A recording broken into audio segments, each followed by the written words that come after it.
বছরের শুরুতেই দাপট দেখাচ্ছে শীত। রাজধানীতে একদিকে ঘন কুয়াশায় কমেছে দৃষ্টিসীমা, অন্যদিকে বইছে কনকনে ঠান্ডা হাওয়া। আবহাওয়া অফিস জানিয়েছে, কুয়াশা বৃদ্ধি পাওয়ায় দেখা মেলেনি সূর্যের, ফলে কমেছে দিনের তাপমাত্রা।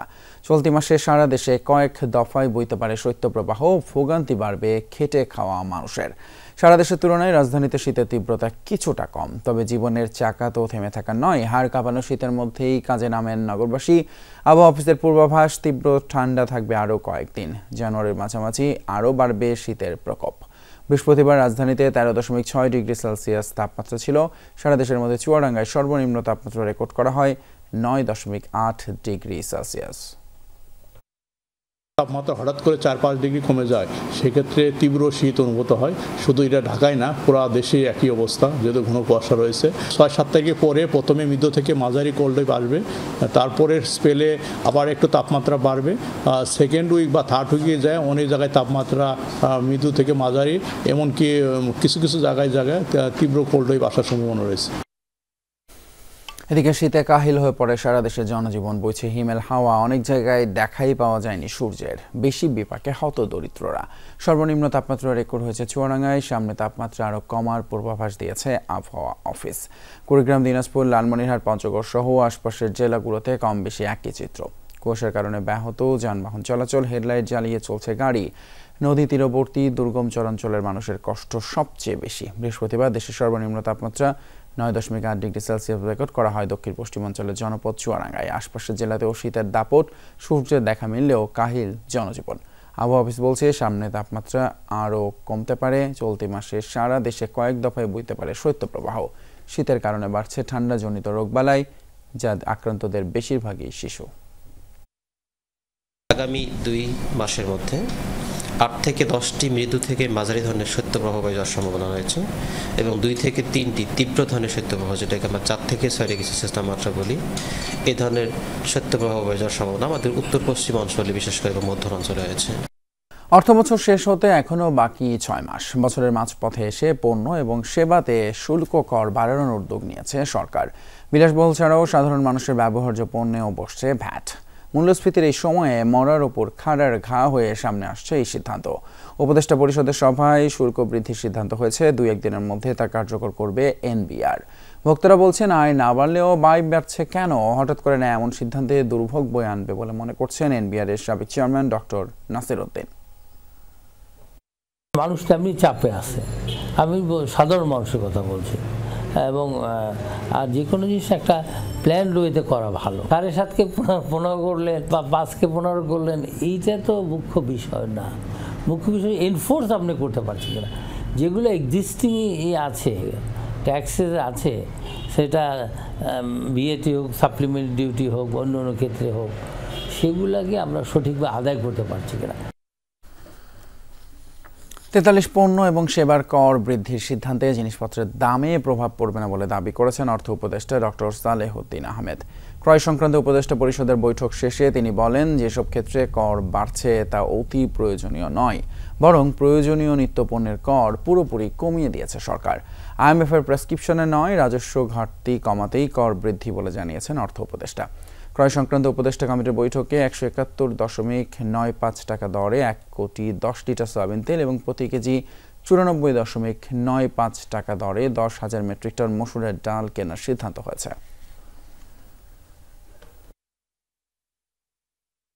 3 তারকার উপরে যে রেস্টুরেন্টগুলো, কেউ যদি আপনার একটা ফিক্সড অ্যামাউন্ট টাকা খেতে পারে, 10 টাকা যোগ হবে, আমার এটা কোনো মনোবেদনার কারণ হওয়া উচিত। যারা বিমানে চড়ে তারা 200 টাকা বেশি দিতে পারবে না বলে মনে হয় না। যার টার্নওভার 50 লাখ টাকার উপরে, তারাই খালি এটার মধ্যে আসবে, আর অন্য কোনো ব্যবসাতে এটার মধ্যে আসছে না। নেপাল ধরেন, ভুটান, এত লো ট্যাক্স কোথাও নাই। শুধু বিদ্যুতের ক্যাপাসিটি চার্জের নামে 1 লাখ কোটি টাকা লুট করেছে আওয়ামী লীগ সরকার, এমন দাবি করেন বিএনপির নেতারা। শেখ হাসিনা সরকারের বিদ্যুৎ এবং জ্বালানি খাতের সব চুক্তি প্রকাশের দাবি তুলেছে তারা। জানিয়েছেন, বিএনপি ক্ষমতায় গেলে পতিত সরকারের আমলে হওয়া বিদ্যুৎ ও জ্বালানি সংক্রান্ত সব চুক্তি পুনর্বিবেচনা করা হবে। মহাসচিব মির্জা ফখরুল ইসলাম আলমগীর বলেন, বিদ্যুৎ খাতে আওয়ামী লীগ সরকার ভয়াবহ দুর্নীতি করেছে, সেগুলোর বিচার সহ সরকারের কাছে 4 দফা দাবি তুলে ধরেছেন তারা। জন্য করে অতিরিক্ত খরচ করেছে, 4,500 টাকা। খারাপ মেশিন এনে টাকা কামাই করে চলে গেছে, যাতে আরো পাওয়ারফুল করা যায়। কনসালটেন্টের ইউনিটের দাম 1 লাখ টাকা, সেখানে রয়েছে 3,13,000 টাকা। 2027 সালের পর থেকে এই দেশে একটা ভয়াবহ ফরেন এক্সচেঞ্জ ক্রাইসিস হবে। আওয়ামী লীগের যে দুর্বৃত্তায়ন, তাদের যে চুরি, তাদের যে আপনার লুটপাট, এটা কিন্তু আপনার নিচে পড়ে যাচ্ছে। পুরো বিষয়টাই আমরা রিভিউ করব, যেটা প্রয়োজনীয় সে ব্যাপারে ব্যবস্থা। বিএনপি চেয়ারপারসন খালেদা জিয়ার সঙ্গে সস্ত্রীক দেখা করেছেন সেনাপ্রধান জেনারেল ওয়াকারুজ্জামান। বৃহস্পতিবার রাতে খালেদা জিয়ার গুলশানের বাসভবনে যান তারা। বিএনপি সূত্রে জানা যায়, রাত 8:30টার দিকে খালেদা জিয়ার সাথে দেখা করতে গুলশানের বাসভবনে যান সেনাপ্রধান ওয়াকারুজ্জামান এবং তার স্ত্রী শাহনাজ কমলিকা জামান। এ সময় খালেদা জিয়ার স্বাস্থ্যের খোঁজখবর নেন তারা। দীর্ঘদিন ধরে নানান রোগে ভুগছেন বিএনপি চেয়ারপারসন খালেদা জিয়া। উন্নত চিকিৎসার জন্য আগামী 7 জানুয়ারি লন্ডন যাওয়ার কথা রয়েছে তার। কাতার এয়ারওয়েজের একটি এয়ার অ্যাম্বুলেন্সে খালেদা জিয়াকে লন্ডন নেওয়া হবে বলে জানিয়েছেন তার ব্যক্তিগত চিকিৎসক মোহাম্মদ আল মামুন। মুক্তিযুদ্ধে জামায়াতে ইসলামের ভূমিকা কি ছিল তা সবারই জানা। বৃহস্পতিবার সকালে সিলেটে যুব এশিয়া কাপ জয়ী ইমনের পরিবারকে আমরা বিএনপি পরিবারের উদ্যোগে সহায়তা প্রদান অনুষ্ঠানে এই মন্তব্য করেন বিএনপি সিনিয়র যুগ্ম মহাসচিব রুহুল কবির রিজভী। আপনাদের ৭১-এর ভূমিকা কি ছিল?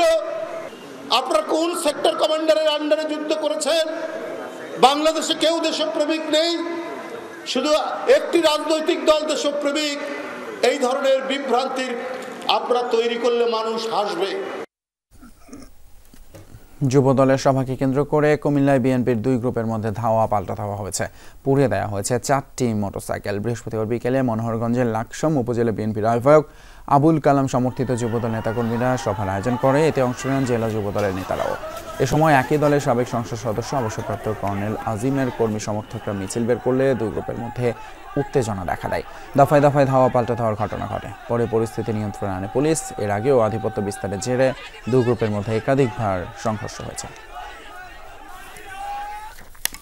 খুলনায় বৈষম্য বিরোধী ছাত্র আন্দোলনের শিক্ষার্থীদের উপর হামলা চালিয়েছে দুর্বৃত্তরা। এতে ছাত্রী সহ আহত হয়েছেন অন্তত 8 জন। বৃহস্পতিবার বিকেলে নগরীর শিববাড়ির মোড়ে হামলা চালানো হয়। শিক্ষার্থীরা জানান, কয়েকটি মোটরসাইকেলে করে ওই এলাকা দিয়ে যাচ্ছিলেন তারা। এই সময় 15 থেকে 20 জন অতর্কিত ইট, পাটকেল এবং ছুরি নিয়ে হামলা চালায় তাদের উপর। এতে নাজমুল, খালিদ, সাম্মি, সাদিয়া সহ অন্তত 8 জন আহত হন। এ সময় তাদের উদ্ধার করতে আসা মানুষদের উপর হামলা করা হয়। অন্যদিকে বৈষম্য বিরোধী ছাত্র আন্দোলনের শিক্ষার্থীদের উপর হামলার প্রতিবাদে সন্ধ্যায় শিববাড়ি মোড়ে বিক্ষোভ সমাবেশ করে শিক্ষার্থীরা। তারা যখন চড়াও হয় তখন আমাদের নারী সহযোদ্ধারাও এগিয়ে আসে এবং তারা নির্লজ্জভাবে, পৈশাচিকভাবে তারা আমাদের নারী সহযোদ্ধাদের উপরে ঝাঁপিয়ে পড়ে। হামলা করলে ওখানে হচ্ছে আমরা যখন মেয়েরা সেফ দিতে গেলাম তখন হচ্ছে মেয়েদের গায়েও নির্লজ্জভাবে হাত তুলেছে এবং লাথি মারছে। 2টা মেয়ে অলরেডি গুরুতর আহত এবং আমাদের 8 জন মতো হচ্ছে আহত হয়েছে। সারা দেশে বঙ্গবন্ধুর 10,000-এর বেশি ম্যুরাল নির্মাণে খরচ হয়েছে প্রায় 4,000 কোটি টাকা। সরকারের বিপুল অর্থ অপচয়ের পেছনে কারা জড়িত তা অনুসন্ধানে নেমেছে দুর্নীতি দমন কমিশন। একই সাথে বঙ্গবন্ধুর কিল্লা নির্মাণ এবং উন্নয়নে অর্থ তছরুফও খতিয়ে দেখবে কমিশন। বৃহস্পতিবার সংবাদ সম্মেলনে এই তথ্য জানান দুদকের মহাপরিচালক আক্তার হোসেন।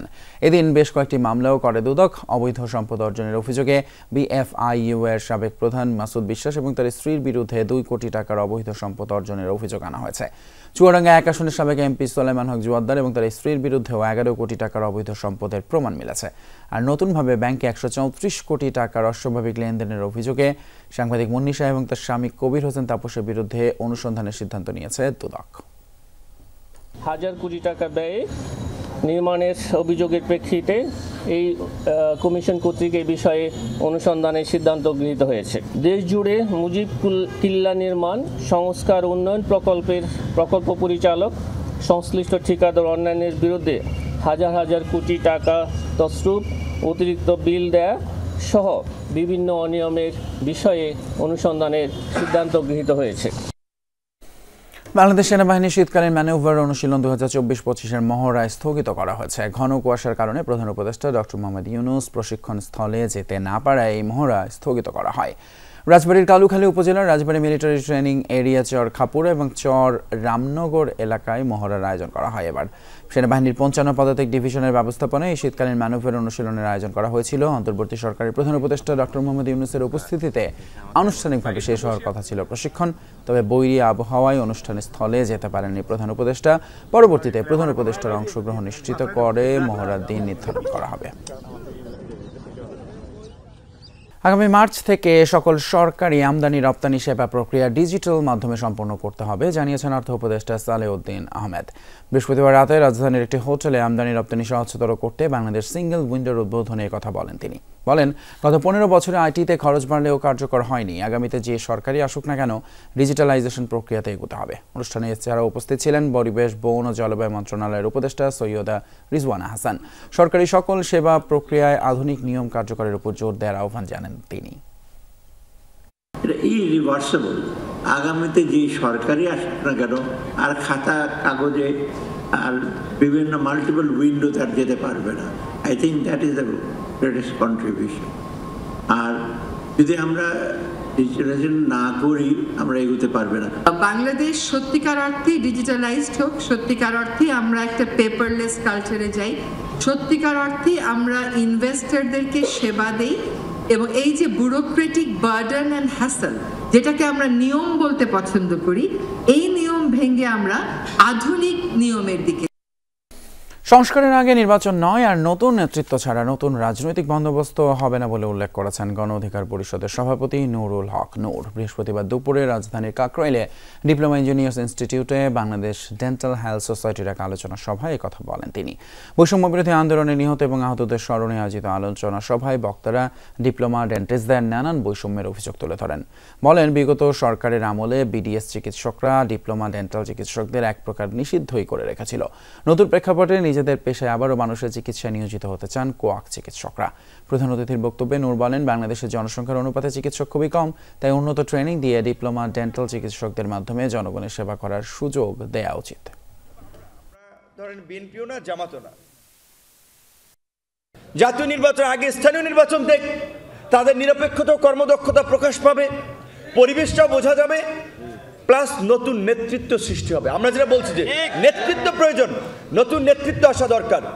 বিশ্ববিদ্যালয়গুলোতে ছাত্র সংসদ নির্বাচন হোক, তরুণ নেতৃত্ব আসবে। নতুন নেতৃত্ব ছাড়া আমরা যে নতুন রাজনৈতিক বন্দোবস্তের কথা বলছি সেটি সম্ভব নয়। হত্যাসহ একাধিক মামলার আসামি খুলনার নূর আজিম এবং তার সহযোগী রিয়াজুল ইসলামকে গ্রেপ্তার করেছে পুলিশ। বুধবার রাজধানী ঢাকা থেকে তাদেরকে গ্রেপ্তার করা হয়। বৃহস্পতিবার দুপুরে খুলনা মেট্রোপলিটন পুলিশের সদর দপ্তরে এক প্রেস ব্রিফিংয়ে এসব তথ্য নিশ্চিত করেন অতিরিক্ত কমিশনার আবু রায়হান মোহাম্মদ সালেহ। তিনি বলেন, গ্রেপ্তারের পর দুজনকে খুলনায় নেওয়া হলে তাদের দেয়া তথ্য মতে টুটুপাড়া এবং বানিয়া খামার এলাকায় অভিযান চালায় পুলিশ। এ সময় একটি বিদেশি একনলা বন্দুক, 4 রাউন্ড কার্তুজ, 2 রাউন্ড গুলি ভর্তি ম্যাগাজিন সহ একটি বিদেশি পিস্তল উদ্ধার করা হয়। গ্রেপ্তারকৃত নূর আজিম নিজস্ব সন্ত্রাসী বাহিনীর মাধ্যমে খুলনায় হত্যা, দখলদারি, চাঁদাবাজি সহ ত্রাসের রাজত্ব কায়েম করেছিল। খুলনা, ঢাকা সহ বিভিন্ন থানায় নূর আজিমের বিরুদ্ধে 13টি এবং রিয়াজুলের বিরুদ্ধে 3টি মামলা চলমান রয়েছে। শীর্ষ সন্ত্রাসী নূর আজিম এবং রিয়াজুল তারা খুলনা মহানগরী এলাকায় এই নূর আজিমের নামে বাহিনী তৈরি করে মাদক ব্যবসা নিয়ন্ত্রণ সহ বিভিন্ন অপরাধমূলক কার্যক্রমে তারা জড়িত ছিল। শর্ত সাপেক্ষে অনশন ভাঙার ঘোষণা দিয়েছে ভিসির পদত্যাগ দাবিতে আমরণ অনশনে থাকা ইউল্যাবের 2 শিক্ষার্থী। বৃহস্পতিবার রাতে তদন্ত কমিটি গঠনের কথা বলে অনশন ভাঙাতে আসেন বিশ্ববিদ্যালয়টির রেজিস্ট্রার, কিন্তু তদন্ত কমিটিতে শিক্ষার্থী প্রতিনিধি রাখার শর্ত দেয় অনশনরত শিক্ষার্থীরা। তারা বলেন, উপাচার্যের পদত্যাগ এবং আওয়ামী ট্রাস্টি বোর্ড ভেঙে পুনর্গঠন করতে হবে। এই দাবি না মানা পর্যন্ত আন্দোলন চালিয়ে যাওয়ার কথাও বলেন তারা। এতে সব পক্ষের সাথে মধ্যস্থতা করার চেষ্টা করেন বৈষম্য বিরোধী ছাত্র আন্দোলনের মুখ্য সমন্বয়ক আব্দুল হান্নান মাসুদ এবং মুখপাত্র উমামা ফাতেমা। আব্দুল হান্নান মাসুদ বলেন, স্বৈরাচারের দালালরা শিক্ষার্থীদের মধ্যে বিভাজন তৈরির চেষ্টা করছে। শিক্ষার্থীদের যৌক্তিক দাবি আলোচনার মাধ্যমে সমাধানের জন্য সরকারকে এগিয়ে আসার আহ্বান জানান তিনি।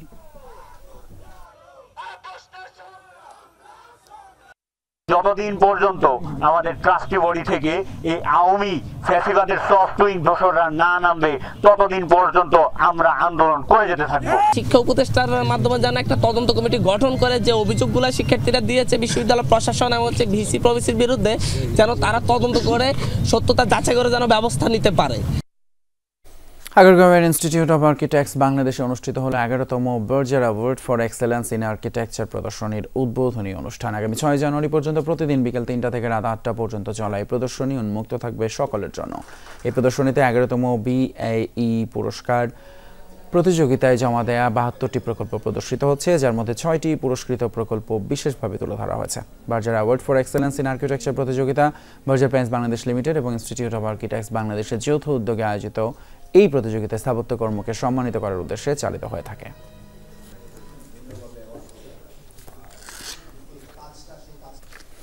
এই ছিল সব খবরের আয়োজন। এতক্ষণ সাথে থাকার জন্য ধন্যবাদ আপনাদের সবাইকে।